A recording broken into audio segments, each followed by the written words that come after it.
નમસ્કાર વિદ્યાર્થી મિત્રો, સ્વાગત છે તમારું સ્કાયલાઇન એજ્યુકેશનમાં। આજે આપણે જોવાના છીએ ધોરણ 9 વિષય છે સામાજિક વિજ્ઞાન, બરાબર। પ્રશ્ન બેંક 5મી જાન્યુઆરી 2024ની, બરાબર। કુલ ગુણ છે 25 અને ધોરણ 9। ચાલો તો જોઈએ કયા કયા પાઠ આવવાના છે, 6ઠું, 12મું અને 17મું ચેપ્ટર। ઓકે, તો પ્રશ્ન નંબર 1 છે એનું આપણે સોલ્યુશન કરીએ તો અહીં આપણને આપેલા છે જોડકા યોગ્ય રીતે જોડો। તો પહેલું છે ઠંડુ યુદ્ધ ક્યારે થયું હતું?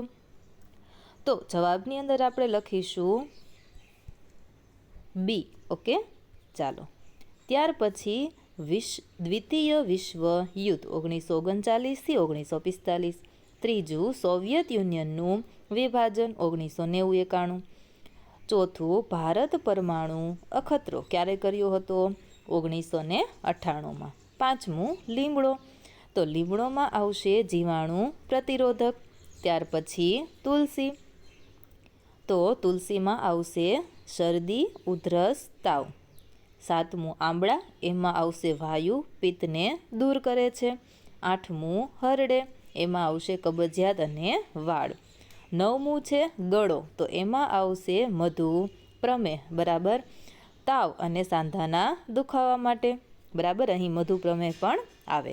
ત્યાર પછી 10મું છે સુંદરી વૃક્ષ, તો એની અંદર આવશે હોળી બનાવવા માટે, બરાબર। તો જોડકાનું જેને સરસ મજાનું સોલ્યુશન થઈ ગયું છે એ ફટાફટ વિડીયોને લાઈક કરી દેજો અને તમારા મિત્રને પણ આના સોલ્યુશનની જરૂર છે ને તો એમની સાથે ફટાફટ આ વિડીયોને શેર કરી દેજો।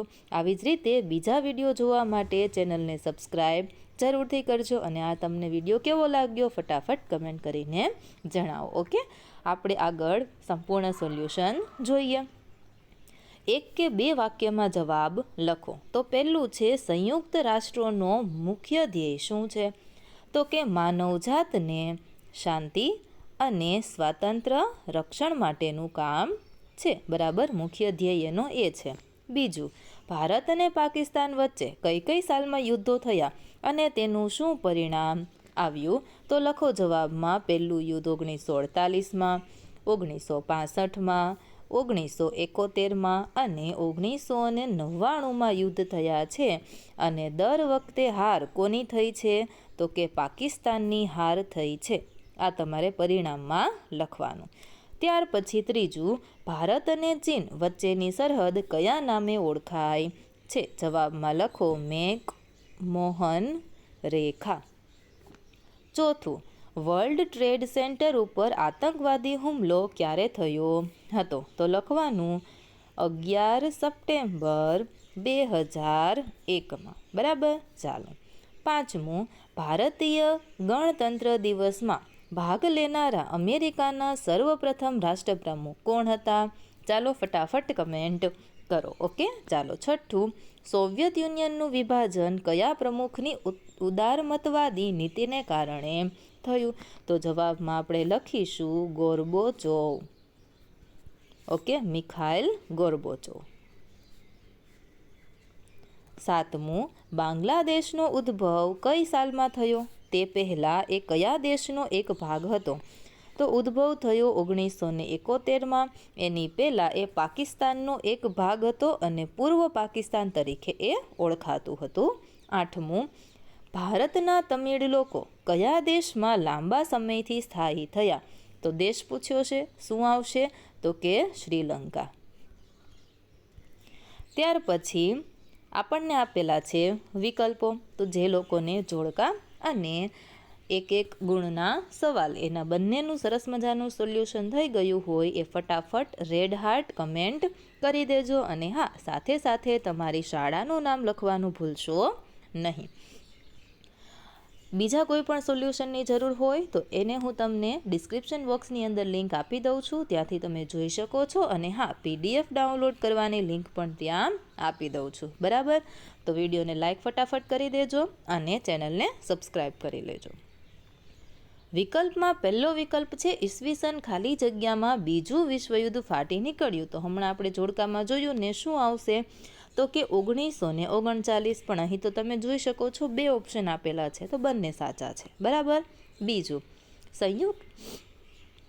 સંયુક્ત રાષ્ટ્રોની સ્થાપના ખાલી જગ્યાના રોજ થઈ હતી? જવાબમાં લખો 24 ઓક્ટોબર 1945 એટલે કે એ. ત્રીજું, દુનિયામાં સૌથી વધારે મતદારો ધરાવતો દેશ ભારત. ચોથું, અમેરિકાએ ખાલી જગ્યા અને નાગાસાકી ઉપર અણુબોમ્બ ફેંકી પોતાની સર્વોપરિતા સિદ્ધ કરી હતી? જવાબમાં લખો હિરોશીમા.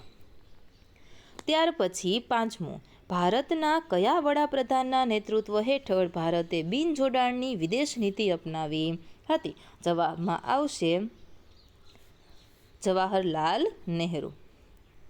ત્યાર પછી ખાલી જગ્યા પૂરો. પહેલું, વિશ્વમાં સૌથી મોટી લોકશાહી ધરાવતો દેશ ભારત. જો ખાલી જગ્યામાં પણ સરસ મજાના ઓપ્શન આપેલા છે તો તમારે સરળતા રહેશે. બીજું છે, ખાલી જગ્યા લોકોનું પ્રતિનિધિત્વ કરતી રાષ્ટ્રીય સંસ્થા છે. બરાબર શું આવશે? સંસદ કે ધારાસભા? ચાલો ફટાફટ કમેન્ટમાં જણાવો. ત્રીજું છે, ખાલી જગ્યા વર્ષ કે તેથી મોટી ઉંમરની વ્યક્તિનું મતદાર યાદીમાં નામ નોંધાયેલ હોય તે મતદાન કરી શકે છે. તો એમાં જવાબની અંદર આવશે 18 વર્ષ. ઓકે, ચાલો. ચોથું છે, ગુજરાતમાં જંગલોનું પ્રમાણ 10% છે. અને છેલ્લું પાંચમું, જંગલોમાં બોરડી, બાવળ, થોડ, ખીજડો વગેરે જેવા વૃક્ષો ખાલી જગ્યામાં થાય છે? જવાબમાં લખો ઉષ્ણ કટિબંધીય કાંટાળા જંગલો એટલે કે ઓપ્શન બી જવાબમાં આવશે. ત્યાર પછી આપણને આપેલો છે પ્રશ્ન 2 અને એમાં આપણને કહ્યું છે 4-5 વાક્યમાં ઉત્તર લખો અને એ પણ કોઈ પણ 2. બરાબર. તો પહેલું છે, ચૂંટણીનું મહત્ત્વ શું છે? તો ચાલો લેખિતમાં જવાબ જોઈએ. તો તમે સ્ક્રીન પર જોઈ શકો છો એ પ્રમાણે જવાબ લખવાનો રહેશે. મુદ્દા પાડી અને તમને અહીં જવાબ લખેલો દેખાય છે સ્ક્રીન પર. વિડીયો પોઝ કરી અને લખવા લાગો. અને સાથે સાથે હજુ જો વિડીયોને લાઇક કરવાની બાકી હોય તો ફટાફટ લાઇક કરી તમારા મિત્રને વોટ્સએપ પર શેર કરી દેજો. અને હા, કમેન્ટ કરવાનું ભૂલતા નહીં. બીજું છે, આપણા દેશના રાષ્ટ્રીય પક્ષોમાં કયા કયા પક્ષોનો સમાવેશ થાય છે? ખબર છે ને? ચાલો. ત્રીજું, ભારતના મુખ્ય પ્રાદેશિક પક્ષોની યાદી જણાવો. વ્યાખ્યા આપો મતદાર અને ગુપ્તદાન. પાંચમું, સાર્વત્રિક પુખ્ત વય મતાધિકાર એટલે શું? ચાલો લેખિતમાં જવાબ જોઈ લઈએ. તો તમે સ્ક્રીન પર જવાબ જોઈ શકો છો. બરાબર. જેના જવાબ લખાઈ ગયો હોય એ ફટાફટ રેડ હાર્ટ કમેન્ટમાં જણાવે.